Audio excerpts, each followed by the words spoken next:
After my latest full viewing of this movie today, I decided to do a write-up of what makes this movie so great, and it has nothing to do with what a lot of people think. I've heard this movie catch flack for glaring historical inaccuracies and inconsistencies, and those people are missing the point. I first watched this film when I was 6, and since then it has become easily my most watched movie.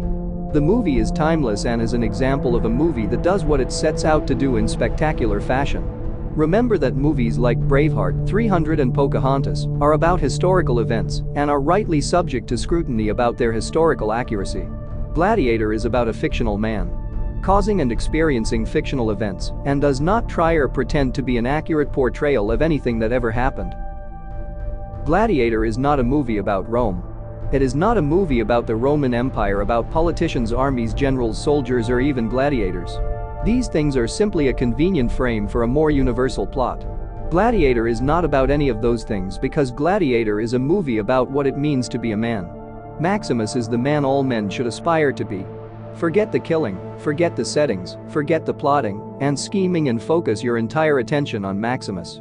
Watch what he does, how he does it, how he carries himself, and how everyone as the story acts in his presence. Treat every other character he interacts with as a foil to his character. Maximus is the ultimate example of what it means to be an honorable man, and every other character of importance exists to highlight his qualities. It might take several viewings to catch and understand all the important interactions in this film, which is why I'll give an overview of the most important parts of the movie.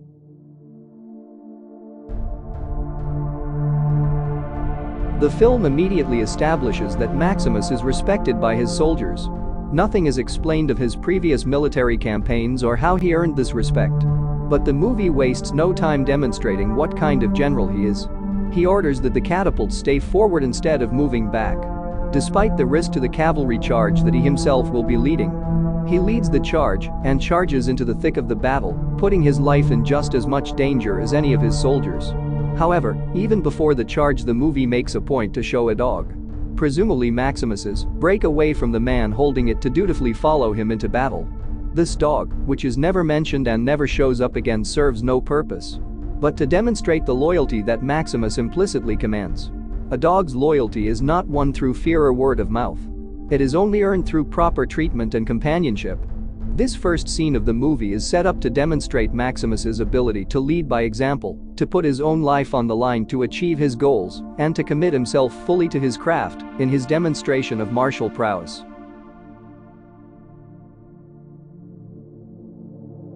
Lucilla's unrequited love and Maximus's harsh comments toward her hint that they were once lovers and that they married other people. Lucilla was presumably under political pressure. Here you see Lucilla, the highest status woman in Rome, pining after a general who wants nothing more than to return to his family. He has feelings for Lucilla, but does not act on them because of his faith for his family and his feeling burned by his past relationship with her. The film wastes no time establishing Commodus as the main foil to Maximus. His insecure traits stand counter to Maximus's stoicity for the rest of the film. Marcus Aurelius trusts his subject Maximus and his daughter Lucilla over his own son and heir Commodus, stating plainly that he is not a moral man nor fit to lead a kingdom. He candidly tells his daughter she would be fit to lead Rome if she were a man. Quite a harsh way to immediately reduce the main antagonist. Notice how the film sets up its protagonist as an example of manliness to aspire to and sets up the antagonist as a person with no qualities. Commodus understands and hates this about himself and does his best to imitate these traits. Look how he postures himself in front of the Senate, followed by his breaking down and crying in front of his sister. He aspires to be the man his father wanted him to be but is unable. He has the official status to become Caesar of Rome but possesses none of the qualities of a ruler or a man. Maximus is a self-made man who, despite status, he's able to command the loyalty and respect of those around him. Marcus Aurelius is rather unimportant to the film. All you need to know is that Maximus and the people of Rome respected him, and that he was a just and wise ruler with a grand vision of what Rome could become. This vision is shared by the film's protagonists.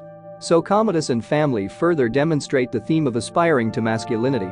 Maximus rises above his station and is desired by women. Commodus fails to rise to his station and is rebuffed by the one woman he finds for. Maximus is calm, collected, caring and faithful to his family. Commodus is self-conscious, impulsive, and murders his own father for political gain. Commodus murders his father and sends his biggest threat and Maximus to his death. Problem is Maximus learns his family is to be murdered. Big mistake. He escapes his execution, kills his would-be killers, and sets off on horseback across country to save his family. He doesn't arrive in time and finds the corpses of his family, finding they were killed in the most brutal way. Unable to return to Rome, his family dead, and finding himself badly wounded and exhausted. He lays down to his death and is saved by a slave caravan. Here we are introduced to Juba, a fellow slave who cares for Maximus and stays cheery. Despite knowing he's been taken from his family and home and is being marched to his death or a lifetime of manual labor. Juba is the closest in character to Maximus of anyone in the film. They become close friends and put their lives on the line for the other throughout the movie. Maximus earns the respect of the rest of the slaves through his skills and leadership in the arena, saving the lives of all his fellow slaves. Don't ignore the clever introduction of the German slave Hagen. He's taller, stronger, more aggressive than any of the others. But he is not the symbol of masculinity that the film says we should aspire to. Hagen lacks leadership, calm, discipline, and respect for others, as his fellow slave is killed immediately in the first fight. Maximus never asks for reverence or respect, and he does not want it. He never mentions his previous station to his fellow slaves or Proximo, and lets his actions speak for him. He is distant at first, but becomes close with his comrades in arms. So this arc of the story reinforces the virtues introduced earlier in the film, while demonstrating how he wins respect and camaraderie from those around him. He seeks no gain or glory. He simply seeks revenge and justice against an unjust ruler, and his thoughts are always of his family and friends. By the time Maximus reaches Rome, the movie isn't even halfway done. But from here on out the movie slows the pace of character development to drive the plot towards the inevitable confrontation between Maximus and Commodus. We see Commodus lose the respect of the crowd in the Senate to Maximus.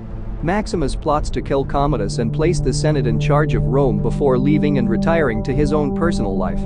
He wins the trust of Gracchus and prepares for his coup. Meanwhile, Commodus subverts these plans through fear and threats. He threatens to kill Lucius if Lucilla does not reveal the plot to overthrow him. He manages to stop the plot and plans to kill a weakened Maximus in the arena to win the favor of the people from him. Predictably, Maximus overcomes his wound and kills Commodus, who loses the support of even his personal guard when his life is on the line. Maximus, having gained his revenge and seen Marcus Aurelius's will completed, dies peacefully and is carried out of the arena, while Commodus' body lays off to the side. In the end, Commodus, the man who had station and all legal rights to power in Rome, is overthrown by a man with nothing but drive and the loyalty of those around him. Juba does not mourn his friend's death, but recognizes that Maximus lived the life he wanted, and so Juba sets out to do the same. So, in the end we see a movie that start to finish has little to do with the plot and overarching story, and everything to do with the protagonist of the story. Gladiator is not a movie that uses actors to tell a story, but a movie that uses a story to demonstrate the quality of a man. Notice Maximus did not grow or change as a character the entire movie. People around him grew or changed to rise to his example. But the entire time he existed only as an avatar of what a man should aspire to be.